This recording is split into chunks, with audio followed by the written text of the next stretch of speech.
Now live from across north central Wisconsin, your local news and weather authority. You're waking up with Sunrise 7. In the headlines this morning, Iran and 6 major world powers have reached an agreement outlining limits on Iran's nuclear program, but some critics are saying it doesn't go far enough. And UW Stevens Point students make another effort to voice their concerns about proposed budget cuts to the entire UW system. And a head-on crash in Marathon County leaves 3 people seriously injured. Those stories, plus everything else you need to know to start your morning off right, straight ahead on Sunrise 7. Good morning and thanks for joining us. I'm Hannah Anderson. And I'm Sean Caldwell. It is Friday, April 3rd. Good morning, Hannah. Good morning, Sean. What a great day it is. I know. And we're coming off a great weather, but cooling down, I think. Well, but we'll check in with meteorologist Mark Holly. He is the weather authority this morning. Good morning, Mark. Good morning. Yes, it is cooling down quite a bit. Temperatures anywhere from 15 to 25 degrees colder than just 24 hours ago. So heading out the door, you'll feel how much cooler it is. 31 by 7 a.m., 38 by 10 a.m., 41 by noon, 46 by 4 o'clock. Still breezy today, but not as hold on to your hat kind of windy like it was yesterday.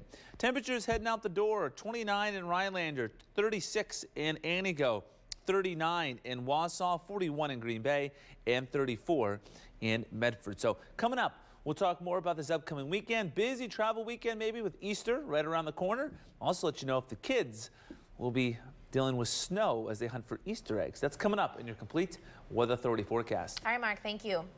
New on Sunrise this morning, an update on the multi-vehicle car crash in Marathon County where 3 people are recovering from serious injuries. According to the Marathon County Sheriff's Office, emergency crews were called to the intersection of County Highways H and N just south of Edgar around 9:40 last night. 3 vehicles were involved in a head-on collision, causing one person to have to be extricated from their vehicle after becoming trapped.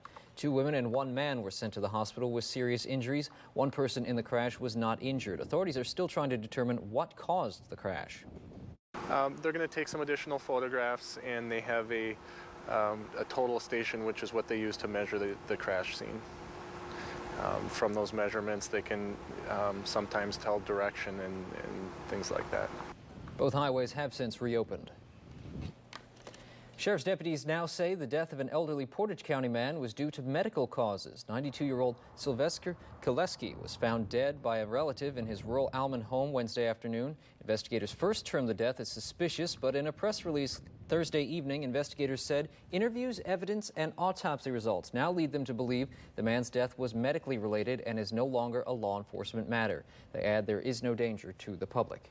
A 16-day trial is set for a Wausau man police say led them to the remains of a woman missing since 2010. 35-year-old Christopher Torgerson will face a jury in May of 2016.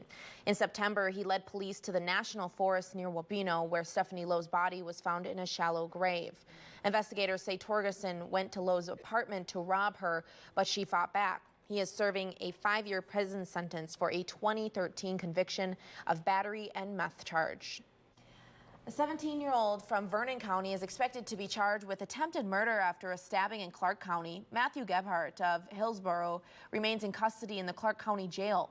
A 27-year-old man was taken to a Neillsville hospital after reportedly being stabbed 3 times in the neck during a drinking game. It happened Wednesday at a home in the town of Lewis.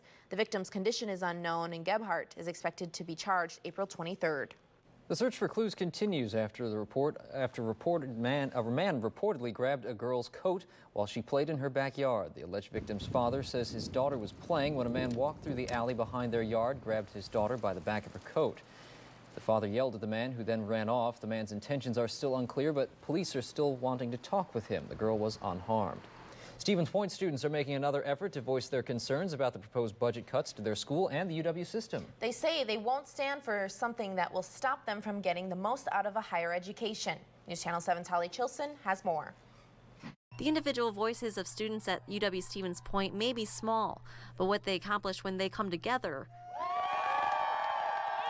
is something they hope our local representatives will take notice to. I hope it goes all the way through and it actually stops people from voting this bill through, or at least allows them an opportunity to think about it and compromise. Thursday, a number of students organized on campus and marched to the square in the downtown. hoping to send a message to an entire community about the devastating effects they say these cuts will have on not only them, but to area businesses alike. Everybody, the whole state's affected by this. Like, people think it's just the students because we're the ones making noise, but I want other people to make noise too, because the economic impact is going to be significant, especially in this town. And I fully understand why some areas of our government need cuts, but what I don't understand is why a growing system like UW is being cut, especially when we produce 90% of our graduates stay within Wisconsin. Genevieve Adamski is a natural resources planning major. The freshman says these cuts are a big deal to her now and in the future.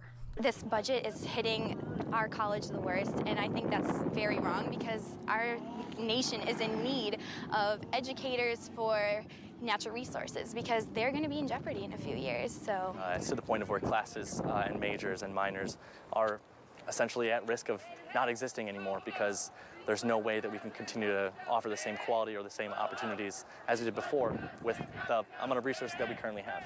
Why he is encouraging everyone to speak up. it's just showing that we're all united and we're all here for each other because none of us want this to happen. In Portage County, Holly Chilson, Sunrise 7. There are $300 million in cuts proposed across the entire UW system. UW-Stevens Point's budget will be cut about 25%.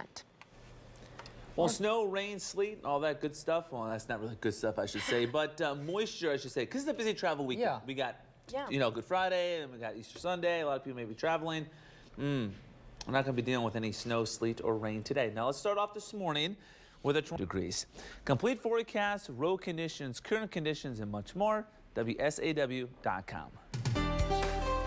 Coming up, how a small group of people in Stevens Point are making a huge difference for the good of mankind. And still ahead next half hour, a family shares their story for a special report on how Marshfield doctors saved the system's only identical triplets in history from a rare virus. Plus, the Badgers will be playing the role of underdog in Saturday's Final Four matchup against the Kentucky Wildcats. More on Bucky basketball coming up in sports.